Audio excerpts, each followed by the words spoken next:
Good morning. आज मैं आपको जो सिज़ोफ्रेनिया है, उसको एग्ज़ाम पॉइंट ऑफ व्यू से समझाने जा रही हूँ। तो कॉपी पेंसिल अपने साथ में रखें, क्योंकि सिज़ोफ्रेनिया एक क्रोनिक साइकोटिक डिसऑर्डर होता है, जिसमें हमारी थॉट्स, हमारे परसेप्शन, हमारे इमोशंस अफ़ेक्ट होते हैं और जिसके कारण हमारे बिहेवियर में भी प्रॉब्लम आती है।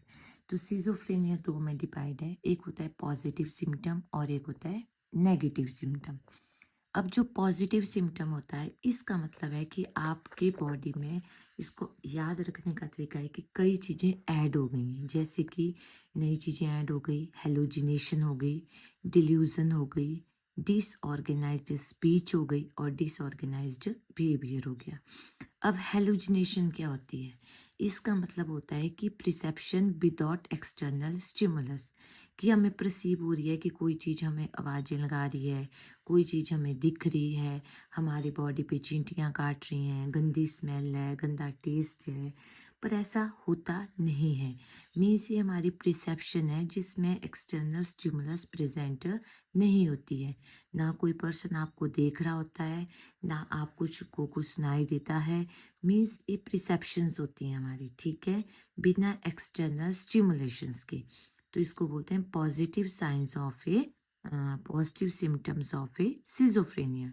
नेक्स्ट होता है हमारे पास डिल्यूजन है। इसमें डिल्यूजन का मतलब होता है कि फॉल्स फिक्स बिलीफ रहते हैं हमारे। ये हम थोड़ा एक्सपेंड में आगे पढ़ेंगे, अभी थोड़ा टर्म्स। डिसऑर्गेनाइज्ड स्पीच, स्पीच भी डिसऑर्गेनाइज्ड हो जाती है।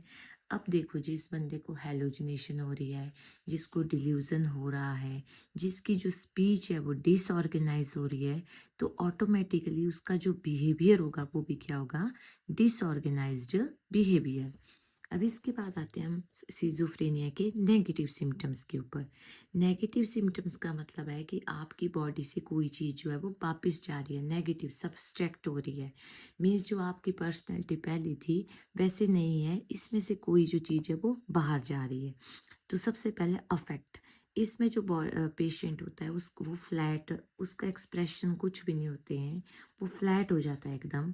एलोगिया, एलोगिया का मतलब होता है, अब वो जैसे वो पहले बहुत ज़्यादा बात करता था उस तरीके से, जिनमें इंटरेस्ट ले मतलब डिक्रीज हो जाएगी उसकी स्पीच।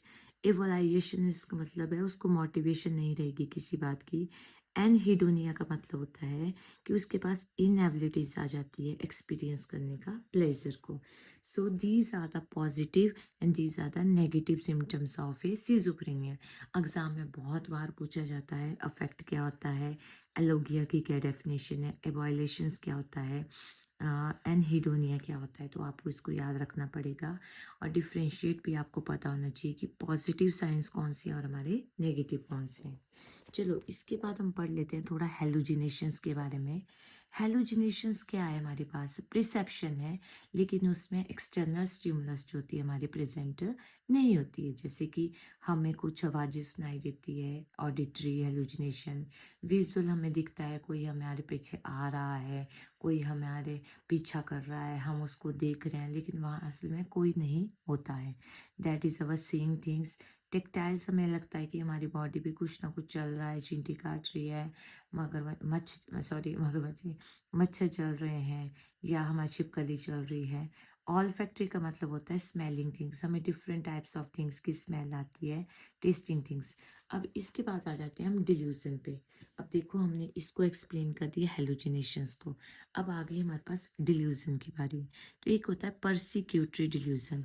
परसिक्यूटरी का मतलब होता है कि एक होता है पैरानॉइड, पैरानॉइड होता है कि कोई मुझे मारना चाहता है, और government is a following me, कि कोई मुझे फॉलो कर रहा है। ग्रैंडियोसिटी का मतलब होता है कि अपने आप को सुप्रीम समझना, कि सबसे ज़्यादा पावरफुल पर्सन मैं वर्ल्ड में मैं हूँ, दैट इज़ ए ग्रैंडियोसिटी।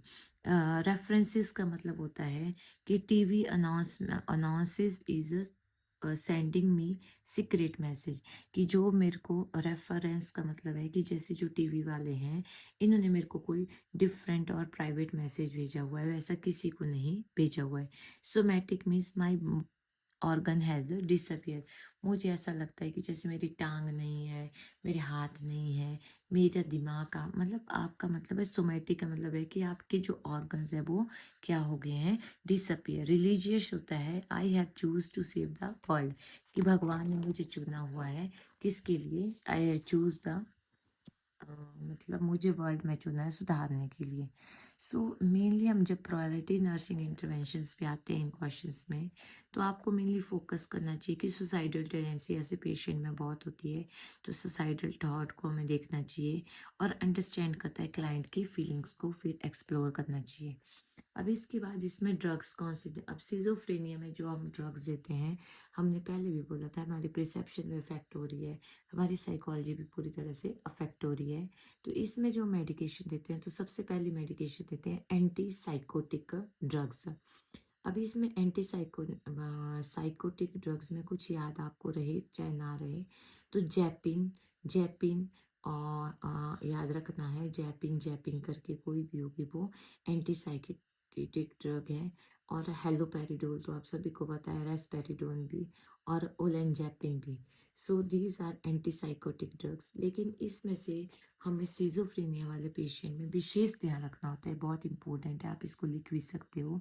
कुलाजैपिन, जब हम ये ड्रग्स देते हैं कुलाजैपिन, ये भी एंटी साइकोटिक ड्रग्स होते हैं, लेकिन इस ड्रग्स को देते ही पेशेंट में सीवियर इन्फेक्शंस होने के चांसेस बढ़ जाते हैं। दैट इज नो एग्लूटिनोसाइटोसिस, ये इंपॉर्टेंट पॉइंट है, इसको लिख लीजिए कि जो क्लोनाजेपिन होता है उसका रिस्क फैक्टर और साइड इफेक्ट क्या है, दैट इज ए ग्रेनुलोसाइटोसिस। और ऐसे पेशेंट को क्या आता है, फीवर आता है, तो सोर थ्रोट और साइंस ऑफ ए इन्फेक्शंस होते हैं। अगला क्वेश्चन है कि जब हम ये ड्रग्स लेते हैं तो और क्या सिम्टम आते हैं, एक्स्ट्रा पिरामिडल सिम्टम।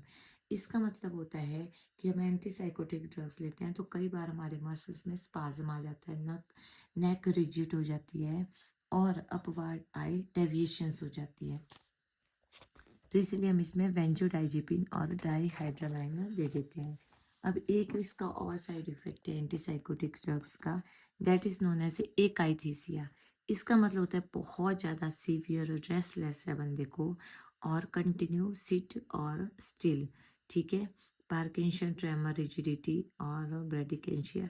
टार्टिव डिस्काइनेसिस इंपॉर्टेंट है, इसका मतलब होता है इनवोलेंट्री रिपीटेड मूवमेंट होती है। क्या बोलते हैं इसको, टार्डिव डिस्काइनेसिया का मतलब होता है इनवोलेंट्री रिपीटेड मूवमेंट हो रही है। और आपके पास आई है न्यूरोलेप्टिक मैलिग्नेंट सिंड्रोम भी इसमें होता है। इट मीन्स आपके जो मसल्स होते हैं उनमें बहुत ज़्यादा रिजिडिटी आती है, मेंटल स्टेटस हमारा डिस्टर्ब हो जाता है, कन्फ्यूजन हो जाती है, ठीक है। So that is neuroleptic malignant syndrome. अब थोड़ा सा गोल्डन पॉइंट है सिजोफ्रेनिया के। सिज़ोफ्रेनिया में अगर आपको वॉइस बोल रही है कि आपको कोई मारने आ रहा है, तो आपने बोलना है कोई बात नहीं, मैं अंदर जा कर के बात करती हूँ। Assess the command hallucinations, ensure safety.